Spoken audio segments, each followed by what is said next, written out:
UYehova uThixo wambumba umntu ngothuli lwasemhlabeni, waze wamphefumlela emathatheni akhe imphefumlelo yobomi.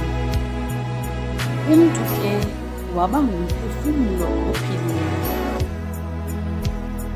Zihlobo nani zalamane zomzi wakowethu, ndivumeleni ngale ntsasa ndinothumela amagqabantshintshi ngobomi bukaSiphunzo Mngani, aqondise likhaya aze ngovelwano olunzulu atshicilelwa ngumzi wabangcwabi ikamva lethu funerals.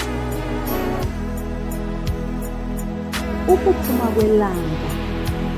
uSiphunzo Mngani wazalwa ngomhla we-23 Novemba 1993, ezalwa ngumama uNoyisile Mngani kunye notata uMhlekwa Mangatha, ezalelwa kwilali yaseThongo kwidolophu yaseSadonisa.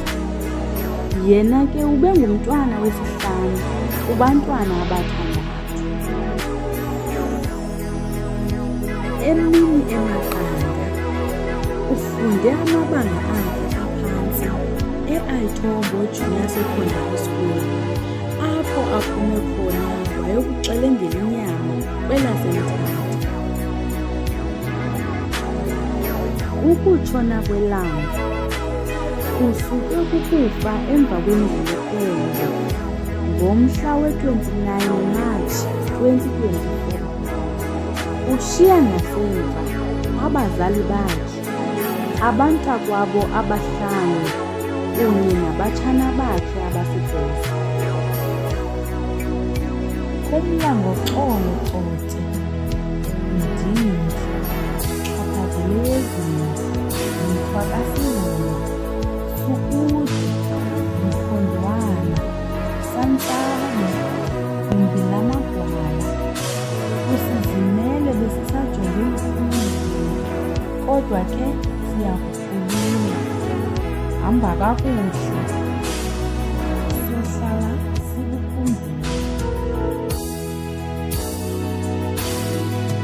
Kuba siyazi thina xa ithe yachitha impilo yethu esemhlabeni engulomnqulu, sinesakhiwo esiphuma kubawo, indlu yona esemazulwini, engakhiwanga ngezandla zamntu, engunaphakade. Mzi wakowethu, ungabangcwabi bakababa bethu sinyakaze sithi, thuthuzelekani, alihlanga ezihlweni. Yazimukho lomhlanguleli wenu uhleli, kwaye uYehova ngumlusi wenu. Igama leNkosi malidunyiswe, ngoYesu Kristu Nkosi yethu.